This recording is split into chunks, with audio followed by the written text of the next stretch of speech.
नमस्कार। एक मिनट। पूरा देश इस वक्त गैस की किल्लत से जूझ रहा है।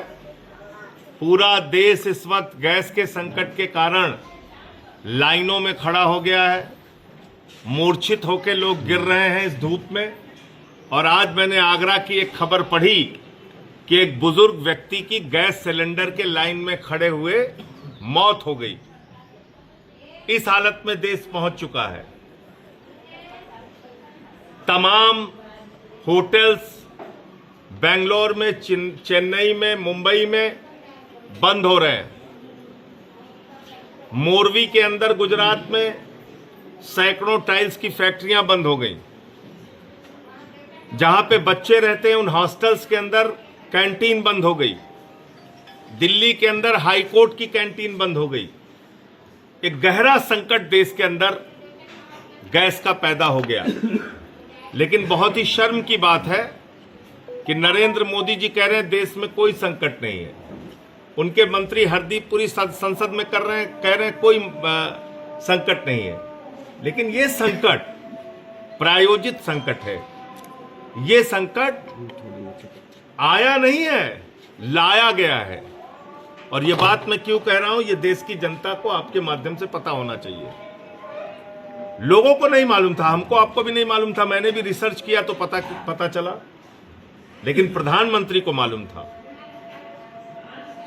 इस देश के विदेश मंत्री को मालूम था, इस देश के पेट्रोलियम मंत्री को मालूम था कि हार्मोज का समुद्री मार्ग, जो ईरान का समुद्री मार्ग है, जिस समुद्री मार्ग का लगभग 60 से 70% हिस्सा ईरान में आता है, उसी हार्मोज समुद्री मार्ग से भारत का 60% कच्चा तेल आता था। जी हां, 60% कच्चा तेल उसी समुद्री मार्ग से आता था। और उसी समुद्री मार्ग से 50% गैस आती थी।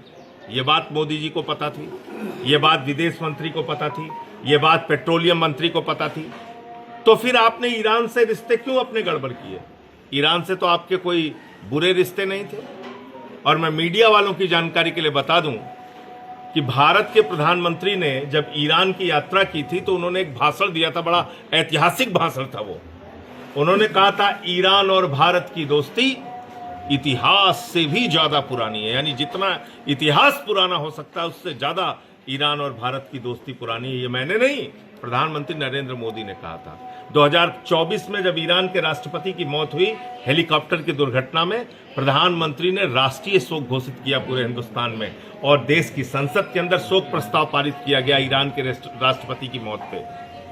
और अब आपने उस ईरान से जानबूझ के रिश्ते बिगाड़ लिए। आपने युद्ध के 2 दिन पहले इजराइल की यात्रा कर दी। फर्जी आपने वहां पे एक मेडल गले में पहन लिया। और वो मेडल पहनने के बाद आपने देश के करोड़ों लोगों के हितों को गिरवी रख दिया। अमेरिका और ट्रंप के हाथों में, इजराइल के हाथों में आपने गिरवी रख दिया। आप खामेनेई की हत्या पे नहीं बोले। आप 160 बच्चियों की, स्कूलों की बच्चियों की मौत पे नहीं बोले। आपका मेहमान जो ईरानी नौसेना का जहाज हिंदुस्तान आया था, वापस जा रहा था, रास्ते में उसको अमेरिका ने मार दिया श्रीलंका के बॉर्डर पे। और आप उस पर भी नहीं बोले। आपका मेहमान मार दिया गया, आप नहीं बोले। और पहले दिन से मैं क्या कह रहा था कि ईरान से बात करो, ईरान से बात करो, भारत संकट में आ जाएगा, ईरान से बात करो। केजरीवाल साहब ने कहा ईरान से बात करो, भारत संकट में आ जाएगा। तो हमसे कहते थे अंधभक्त लोग, अरे संजय सिंह को क्या विदेश नीति आती है? 13 दिन बाद जब सारी विदेश नीति मर गई तो मुर्दे को इंजेक्शन लगाने के लिए मोदी जी जागे कुंभकर्ण की नींद से। कुंभकर्ण की नींद से मुर्दे को इंजेक्शन लगाने के लिए जागे जब विदेश नीति मर गई, जब देश लाइनों में खड़ा हो गया, जब उनका दोस्त अडानी, उसको उन्होंने कहा बेटा यही आपदा है, यही अवसर है, 3 गुना उसने गैस का दाम बढ़ा दिया। तब उन्होंने ईरान के राष्ट्रपति से बात की। पहले क्यों नहीं बात की? रिश्ते क्यों बिगाड़े आपने? देश को क्यों संकट में डाला आपने? और आप क्या कहते हैं? कोई चिंता की बात नहीं, नाली के गैस से चाय बना लो, नाली के गैस से खाना बना लो। पूरे देश को मूर्ख समझ रखा है। इस अनपढ़ राजा से देश को बचाना पड़ेगा। देश का बंटाधार कर दिया इस आदमी ने। यही वो व्यक्ति है जिन्होंने कहा था ताली थाली बजाओ, कोरोना ठीक हो जाएगा, दवा खाने की जरूरत नहीं है। दिया जलाओ कोरोना ठीक, पूरे देश को मूर्ख बना रखा है। और इसीलिए मैंने ये प्रदर्शन आप लोगों के सामने किया कि ये देखिए आप, यहाँ पे गैस भी है, चूल्हा गैस का, पाइप है, और ये नाली, ये देख लीजिए नाली भी है, और ये पाइप भी लगी हुई है। नहीं आ रहा इसमें गैस, हमारा चूल्हा नहीं जल रहा है। तो इसलिए ऐसी मूर्खतापूर्ण बातों से बचना होगा। ईरान के राष्ट्रपति से आपकी बातचीत हुई है प्रधानमंत्री जी, और हम सब लोग चाहते हैं कि भारत का ये संकट खत्म हो, हार्मोज समुद्री मार्ग खुले, वहाँ से हमारे तेल और गैस आना प्रारंभ हो। मैं तो बल्कि एक सुझाव और देना चाहता हूँ। प्रधानमंत्री जी कहते हैं भारत पर कोई दबाव नहीं, अमेरिका कौन होता है हमको परमिशन देने वाला। भाजपाई भी चीख चीख के कहते हैं अमेरिका कौन होता है हमें परमिशन देने वाला, हमको जहां से सस्ता तेल मिलेगा वहां से हम खरीदेंगे। तो सीधे ईरान से खरीदो।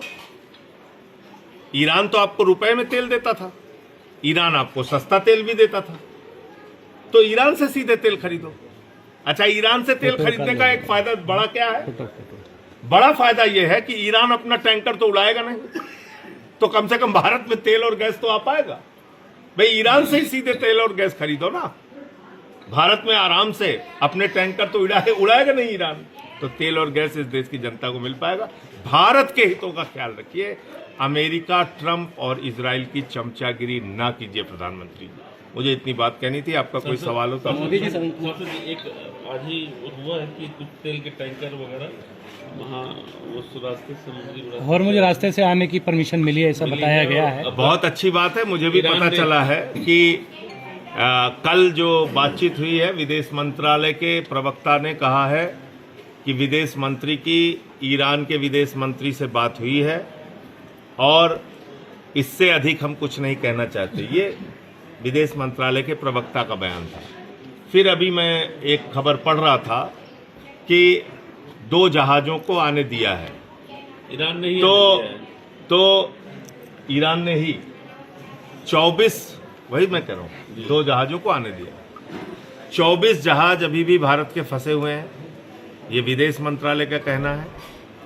और जो एक जहाज की तस्वीर भाजपाई चला रहे हैं ट्विटर पे, तो मैं ये बता दूं कि वो प्रतिबंधित हार्मोज समुद्री मार्ग में तब जहाज था ही नहीं, इसलिए वो जहाज मुंबई आ गया। तो भाजपा के लोगों ने जो ये झूठा प्रचार किया, इस समस्या के ये झूठा प्रचार किया।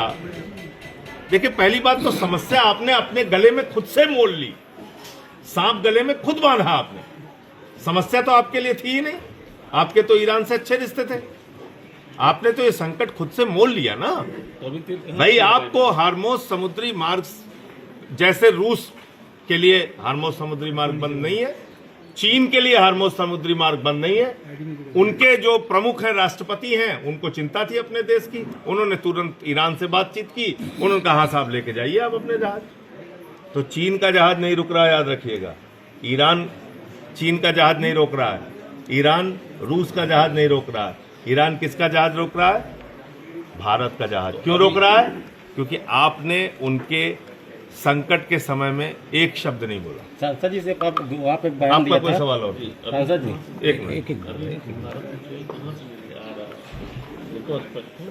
अगर आ रहा होता तो लाइन में क्यों खड़े रहते लोग? अभी तो कहाँ इनके गैस का जो संकट है वो ये इसी वजह से है कि अभी हमारा तेल और गैस निर्बाध रूप से आना शुरू नहीं हुआ। हाँ, तो मंजुला से क्या था? सांसद जी आपने राज्यसभा में बोला, क्या मोदी जी कहाँ पर गुफा में छुपे हैं, क्यों नहीं आ रहे पर क्या कहेंगे आप? तो आ तो गए, बता दिए कि जैसे कोरोना में मरत रहा सब जने, वैसे मरे के तैयार हो जा बचवा।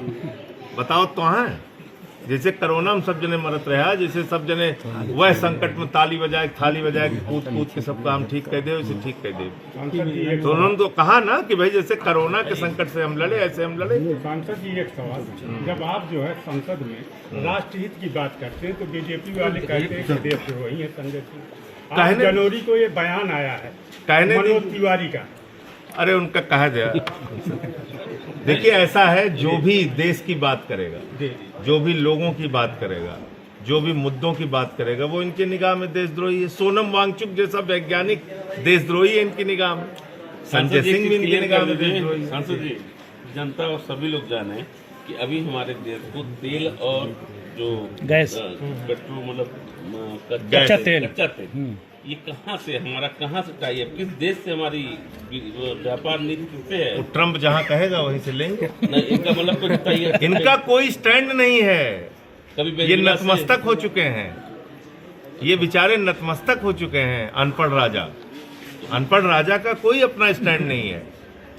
वो पूछते हैं, जैसे एक तो गाना रहा ना हमारे सब बचपन में सुनत रहे, बैठ जा बैठ गई, खड़ी हो जा खड़ी हो गई, वही गाना इनका हाल हो गया।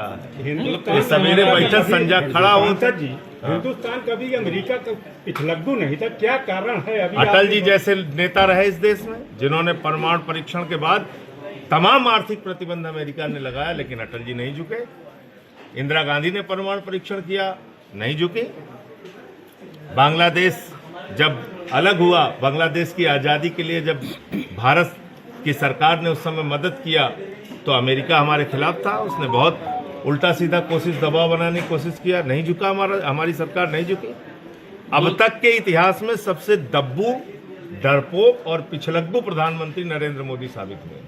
सांसद जी, अभी 2 दिन पहले आपने एक 60,000 कितना लीटर आपने बताया बांग्लादेश को देने की बात बताइए आप। बांग्लादेश को इन्होंने 60 लाख लीटर डीजल भेजा है इस क्राइसिस में, इस क्राइसिस में भैया। भीख मांग के 60 लाख लीटर तेल बांग्लादेश को भेजा है, और आप लोगों से कहते हैं बांग्लादेशी घुसपैठियों से हमें लड़ना है। कहते नहीं कहते जी, कहते बांग्लादेशियों के खिलाफ आप युद्ध छेड़ दीजिए, लड़ाई लड़िए, जाए गर्दन कटाए दे जा सब जने, और वोट हमका लाइन में लग के दे दिया। लेकिन हम 60 लाख लीटर तेल बांग्लादेश निर्यात किए थे कि बेचे थे। और अडानी का धंधा चलता है बांग्लादेश में। मतलब आपदा में अवसर बोले का जान ले, आपदा में अवसर तलाश कर रहे हैं। आपदा में अवसर, इस आपदा में 3 गुना गैस का दाम बढ़ा दिया अडानी ने। अडनिया कहे तो अपन काम कर, दोनों चिंता की बात ना है ना। दोस्तों प्लीज हमारे मीडिया टाइम्स चैनल को सब्सक्राइब कीजिए और ये बाजू वाले बेल आइकॉन के बटन को भी जरूर दबाइए, ताकि हमारे लेटेस्ट रोजाना आने वाले न्यूज आपको आसानी से मिल सके। Thank you.